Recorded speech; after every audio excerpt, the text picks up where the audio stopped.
All right, Joe Budden. Mm-hmm. You was on the podcast. Yeah. What happened? It seemed like you were going to be on the show. We didn't come to an agreement on terms. So did you ask for equity, people? Because that's what you were saying. Like you do only. That wasn't the breaking piece though, of why. And I mean, I was just up there today before I came here. Being a guest versus being a co-host is different. Is it if you have the friendship?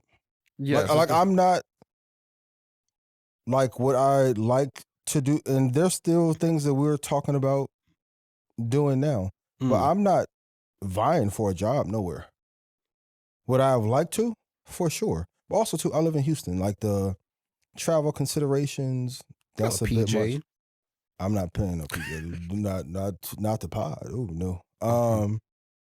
So that was a piece of it, and then also too, gotta give him credit. He made 2 fucking great additions after that. So it was like he picked up Mark after that. Mark and Mona. Okay. What? Yeah. So if I'm looking from his perspective, I could have a motherfucker who gonna beat me over the head for equity, even though we friends, and try and push that, or I can get a talent. And also too, like to Mark's credit, like people don't, even though he won Powder of the Month 6 months in a row, however many it was, I don't think people give Mark his credit for how great he is at broadcasting. To me, he's Kobe. And it's really hard to have a conversation about the Iran and Israel conflict and have the depth of that knowledge and then go talk about some shit between Carisha and Puff. So, but he's always been like that. He's always been talking about VH1. He's always been doing like pop. He's like Bill Simmons. But it's really hard to Bill Simmons. Another one, sports. Colin Cowherd. It's really hard to be able to do all of those. So, yeah, of course. Like, did I want to do it? But I'm not vying for a job anywhere. But you said that it wasn't equity. What was the deal breaker? It's just me and Joe's communication style. It wasn't like we're never going to do this, but we just moved on and started talking about other things. About communication style, Ian. What does that mean? I do business in a very particular way. Got it. Yeah. So, okay. Yeah. But that's my guy, though. Okay. My guy. Do you think this show has too many mics? Because that's one thing. Mark is that when you say broadcaster, that's what I think about. Mark knows how to navigate talking with 8 mics better than anybody who's ever been on the show. Because he's been on news shows where there was like a bunch of people. Yeah. But y'all don't have broadcast. Not that it's an insult, who does? But y'all don't have broadcasting experience. And one thing I noticed when you were up there, it was hard for people to speak. And J1 as well. Yeah. I can tell they're like, when do I speak? You got Ish and Flip. They talk all the time. Mona don't talk all the time. Joe talk all the time. How did you feel? Like, it just looked like there's too many mics for new people to assimilate. I think there's a certain way. But to me,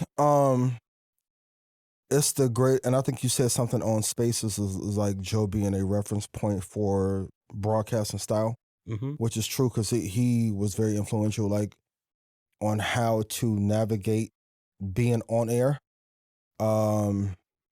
And Charlemagne was very helpful too, like on like business structure and not moving off of my principles on how I want equity in certain things. But to me, it's like if you playing ball, like it's one thing to play 5-on-5, but it's different if you're playing 5-on-10. So even though it may be a lot of mics up there, it prepares you to be able, like when Ish went to Ari Melber. Now, if you're in a situation where it's just you one-on-one, smoke show.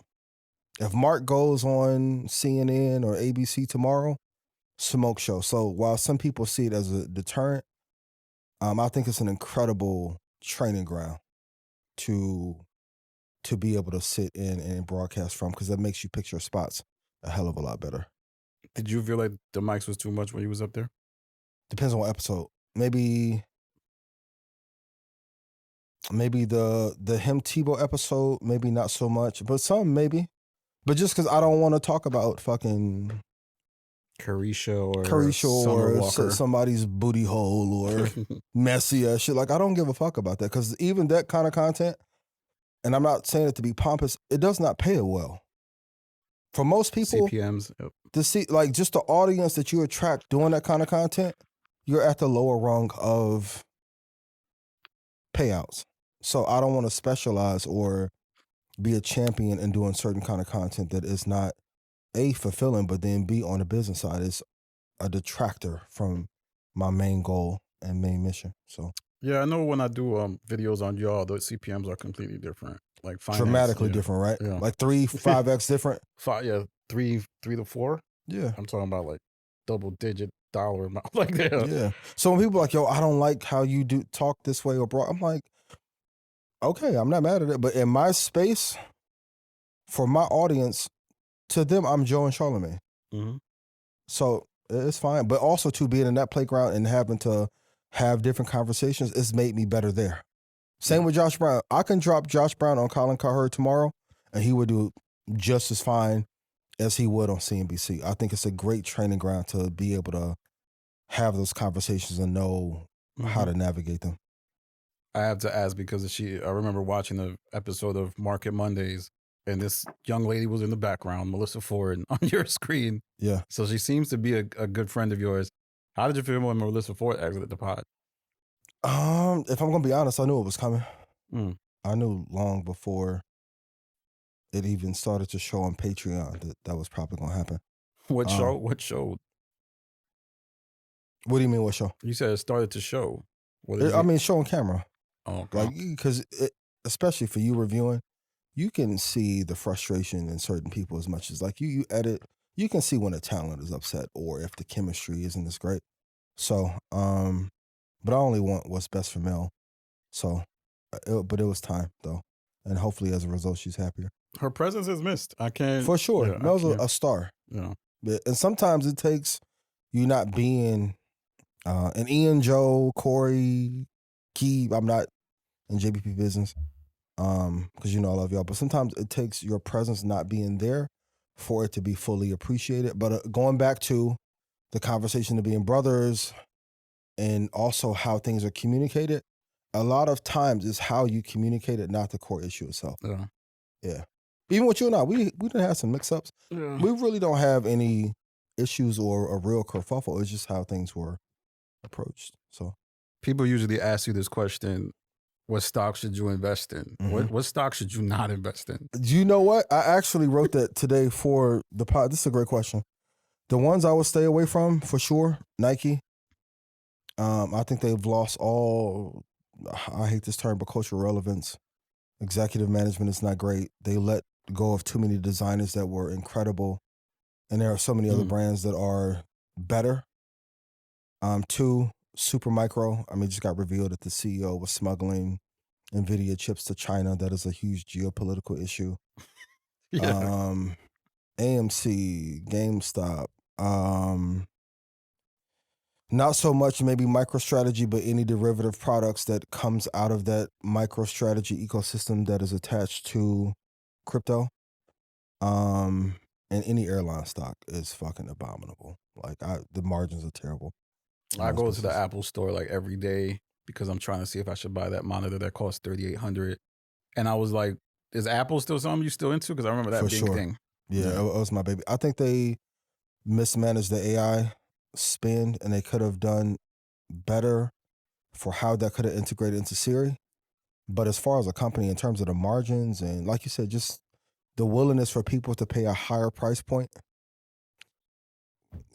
manufacturing and quality is still one of a kind on the hardware side. So absolutely, I love Apple as a stock long term. I'm always curious because I felt like when I used to listen to you, I always wondered about what your like content diet is. What do you watch? Because I know you watch Joe Budden a lot. And that's like the messy content you just kind of look like, you didn't look down, but you shot down like you don't want to talk about. So you watch I enjoy it, but I just don't want to be involved in the production or creation of it. But I watch your stuff. I love the spacer shit. I've been in ADONs. We gotta talk about spacer shit for sure. Because like, why Rogan, you not, Schultz, Breakfast Club, Mandy, Wheezy. You watch Mandy's pod? Yeah. Okay, cool. Love Dr. Umar. He's really good. Generational talent. May not on the execution side be the best, but generational talent. And then all the Manosphere shit, like all that's like I'll digest that. And then of course CNBC, Bloomberg, Yahoo Finance, Al Jazeera. Stay informed. Anthony Bourdain, ABC World News. So yeah.